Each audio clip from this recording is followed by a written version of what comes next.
If someone asked you what the Book of Jonah is about, you would probably say a man, a fish, and a second chance.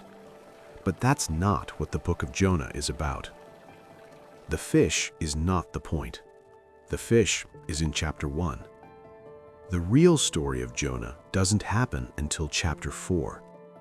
And when it does, it will change the way you understand both Jonah and yourself. The real story of Jonah is about a question God asks, a question about mercy and about us. To understand Nineveh, you have to understand Nineveh. Nineveh was not just a city. It was the capital of the Assyrian Empire, the most feared military power in the ancient world. Their armies were known for unspeakable cruelty. They had destroyed nations, carried entire peoples into exile. For Israel, Nineveh was not just an enemy, it was a source of deep generational terror. And into this world that God came to a prophet named Jonah with a word. Go to Nineveh, that great city, and cry out against it, for its wickedness has come up before me. Jonah was a prophet. He knew God's ways intimately. He had seen God move. He had spoken God's words. He had watched God keep his promises. And he also knew something else about God. He knew that if Nineveh repented, God would forgive them, and Jonah did not want that. That is why before anything else happens in this story, Jonah made a decision. He turned his back on Nineveh, and he walked the other way. Scripture says it plainly, but Jonah rose to flee to Tarshish from the presence of the Lord. Tarshish, a port city on the far western edge of the known world, the exact opposite direction from Nineveh. He went down to Joppa. He found a ship going to Tarshish. He paid the fare, and he went aboard to go with them to Tarshish, away from the presence of the Lord. But the Lord hurled a great wind upon the sea. There was a mighty tempest on the sea. The sailors were afraid. Each cried out to his own god. They threw the cargo into the sea to lighten the ship. But Jonah had gone down into the hold of the ship and was fast asleep. The captain came to him and said, "What do you mean, you sleeper? Arise, call out to your God." The sailors said to each other, "Come, let us cast lots that we may know on whose account this evil has come upon us." So they cast lots, and the lot fell on Jonah. "Tell us, who has brought this evil upon us? What is your occupation? Where do you come from? What is your country? Of what people are you?" And Jonah told them everything. "I am a Hebrew. I fear the Lord, the God of heaven, who made the sea and the dry land." Then the men were exceedingly afraid, and they said to him, "What is this that you have done? What shall we do to you that the sea may quiet down for us?" For the sea grew more and more tempestuous. Jonah answered, "Pick me up and hurl me into the sea. Then the sea will quiet down for you. I know it is because of me that this great tempest has come upon you." The men rowed hard to get back to land, but they could not. So they called out to the Lord, "O Lord, let us not perish for this man's life. Do not lay on us innocent blood." So they picked up Jonah and hurled him into the sea, and the sea ceased from its raging. Immediately the sea was calm. Then the men feared the Lord exceedingly, and they offered a sacrifice to the Lord and made vows. And the Lord appointed a great fish to swallow up Jonah, and Jonah was in the belly of the fish 3 days and 3 nights. And from inside the fish, Jonah prayed. "In my distress I called to the Lord, and he answered me. From the depths of Sheol I cried for help, and you heard my voice. The engulfing waters threatened me. The deep surrounded me. Seaweed was wrapped around my head. To the roots of the mountains I sank down. But you, Lord my God, brought my life up from the pit. When my life was fainting away, I remembered the Lord. But I, with shouts of grateful praise, will sacrifice to you. What I have vowed, I will make good. Salvation comes from the Lord. And the Lord spoke to the fish, and it vomited Jonah out onto dry land. He prayed beautifully, and God heard him. But here is what Jonah's prayer did not contain. His prayer was real. His gratitude was real. But notice what Jonah did not pray. He never asked God to change his heart about Nineveh. He prayed to be rescued, and God rescued him. But the same Jonah who boarded that ship in Joppa is the same Jonah lying on this shore. Then the word of the Lord came to Jonah a second time. Go to Nineveh, that great city, and call out against it the message that I tell you. And Jonah arose and went to Nineveh. This time he went. According to the word of the Lord, Nineveh was an exceedingly great city, 3 days' journey in breadth. Jonah began to go into the city, 1 day's journey. And he called out, 40 more days, and Nineveh will be overthrown. 8 words. That was the entire sermon. And the people of Nineveh believed God. They called for a fast and put on sackcloth, from the greatest of them to the least. Word reached the king of Nineveh. He arose from his throne. He removed his royal robe. He covered himself in sackcloth, and he sat in ashes. He issued a proclamation: let neither man nor beast, herd nor flock taste anything. Let them not feed or drink water. But let man and beast be covered with sackcloth, and let them call out mightily to God. Let everyone turn from his evil way and from the violence that is in his hands. Who knows? God may turn and relent.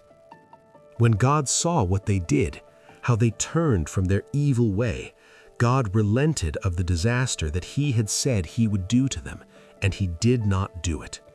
The greatest city in the ancient world had turned, from the king on the throne to the animals in the street. In a single day, through 8 words, God moved an entire empire. But somewhere outside the city walls, a prophet sat alone. And what happened next is the part of Jonah's story that most people never reach. Scripture says it plainly, but it displeased Jonah exceedingly, and he was angry. Nineveh lived, and Jonah was furious about it. And he prayed, but this time not from the belly of a fish grateful to be alive, this time from pure anger. O Lord, is not this what I said when I was yet in my country? That is why I made haste to flee to Tarshish. Listen to what Jonah says next. These words right here rewrite the entire first book of this book. He prayed to the Lord, "Isn't this what I said, Lord, when I was still at home?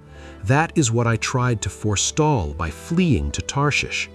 I knew that you are a gracious and compassionate God, slow to anger and abounding in love, a God who relents from sending calamity." Jonah 4:2. He didn't run from Nineveh. He ran from God's mercy being given to Nineveh. He already knew God's character, and that knowing is exactly what sent him in the opposite direction.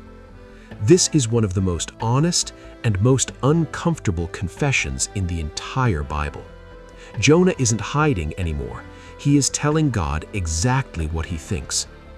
And then Jonah says something even startling. "Therefore now, O Lord, please take my life from me, for it is better for me to die than to live." And God's response to that prayer is not what we might expect. He doesn't rebuke Jonah. He doesn't remove him from his position. He simply asks one question. Do you do well to be angry? Jonah doesn't answer. He gets up, he walks out of the city, to the east side, and he sits down. He made himself a shelter there. He sat in its shade, and he waited to see what would become of the city. He was still hoping, still waiting for God to change his mind and destroy the city after all. He sat in the heat, no shade, no answer from God, just the sun and the living city he hadn't wanted to save. And then, out of nowhere, something grew. The Lord God appointed a plant and caused it to come up over Jonah. It gave him shade for his head, to save him from his discomfort, and Jonah was exceedingly glad because of the plant. One day. He was glad about a plant for one day. But when dawn came up the next day, God appointed a worm, and the worm attacked the plant so that it withered. And when the sun rose, God appointed a scorching east wind. The sun beat down on the head of Jonah so that he was faint, and he asked that he might die. Again, this time about a plant. And God, again gently, asks the same shape of question. Do you do well to be angry for the plant? And Jonah answered. He said, Yes, I do well to be angry, angry enough to die. And then God speaks, not in anger, not in lightning, not in a storm, in patient, almost tender logic. You have been concerned about this plant, though you did not tend it or make it grow. It sprang up overnight and died overnight. And should I not have concern for the great city of Nineveh, in which there are more than 120,000 people who cannot tell their right hand from their left, and also many animals? You grieved a plant. I grieve a city. You cared for something that lived one night. I care for people and animals who have lived their whole lives in the dark. And then the book ends with a question, not an answer, a question. Then the Lord said, You have been concerned about this plant, though you did not tend it or make it grow. It sprang up overnight and died overnight. And should I not have concern for the great city of Nineveh, in which there are more than 120,000 people who cannot tell their right hand from their left, and also many animals? The book of Jonah ends there, with that question still in the air. No answer, no resolution, no, and then Jonah repented and lived faithfully ever after.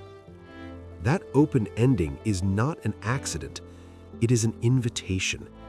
Because the question is not just for Jonah.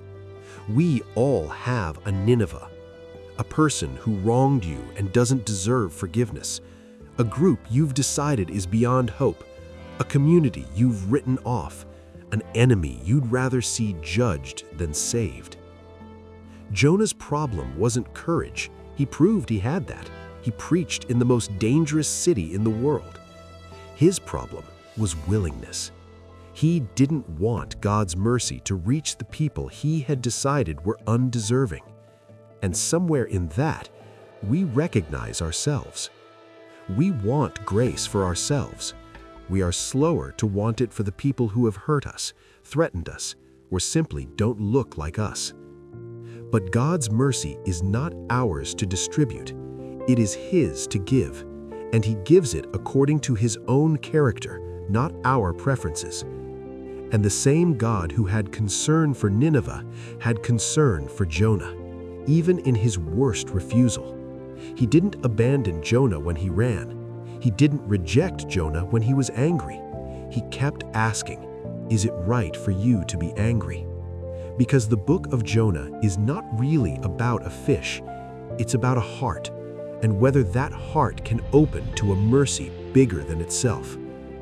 So here is the question, not as history, but as an invitation. Is there someone in your life that you don't want God's mercy to reach? What would it mean to want what God wants, even for them? Maybe the real question God is asking is not just about Nineveh. It is about you, about what you believe His mercy is for, and who you believe it is for. The God of Jonah is not a God who only loves the people who deserve it. He is a God whose mercy keeps going, further than we expect, further than we'd choose, further than we think is fair. And He is patient enough, gracious enough, to keep asking the same question to a heart that isn't ready to hear it yet. The book of Jonah ends with a question. Maybe that is exactly where it should end, so that the question can land somewhere real, in you. If this helped you see Scripture more clearly, subscribe to Logos Made Simple and share this with someone who needs it.